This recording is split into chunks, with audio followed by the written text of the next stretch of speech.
Sayın Valim, tüm değerli misafirlerimiz, hepiniz hoş geldiniz. Bu yıl üçüncüsünü yaptığımız yarışmada hakikaten her geçen gün, her yıl daha güzel bir tabloyla karşılaşıyoruz. Her yıl zaten vermiş olduğum bir söz vardı, inşallah seneye daha güzel olacak diye.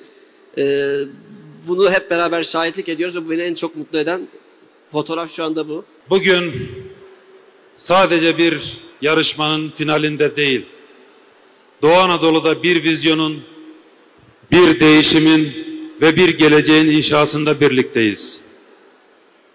Ağrı Dağı'nın heybetiyle selamladığı, Ahmed-i Hani'nin ilim ve irfanıyla yoğurduğu Ağrı'mızda bu anlamlı etkinliğe ev sahipliği yapmasından dolayı büyük bir mutluluk, sevinç ve gurur duyuyoruz. Arızadan dolayı otomatikman giriş yapamadı parkura.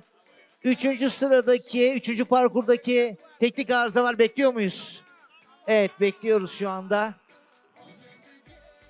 Parkurda, dördüncü parkurda yandı, çıkıyorlar. Haydi alkışlar, final! 2025'in şampiyonu kim olacak? Teknik Anadolu Lisesi ve dördüncü parkurdaki başsavcı Ağrı İhsan Erol'un kız mesleki Teknik Anadolu.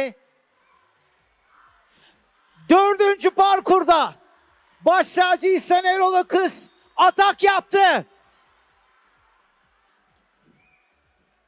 Başsavcı İhsan Erol'u başsavcı İhsan Erol derken olmadı değil.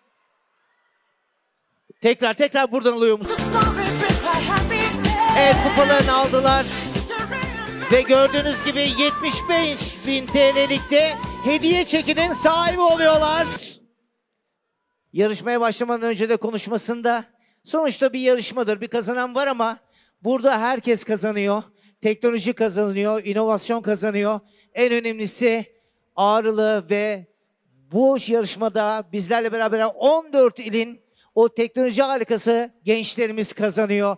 Bir kez daha tüm okullarımızı yürekten kutluyoruz.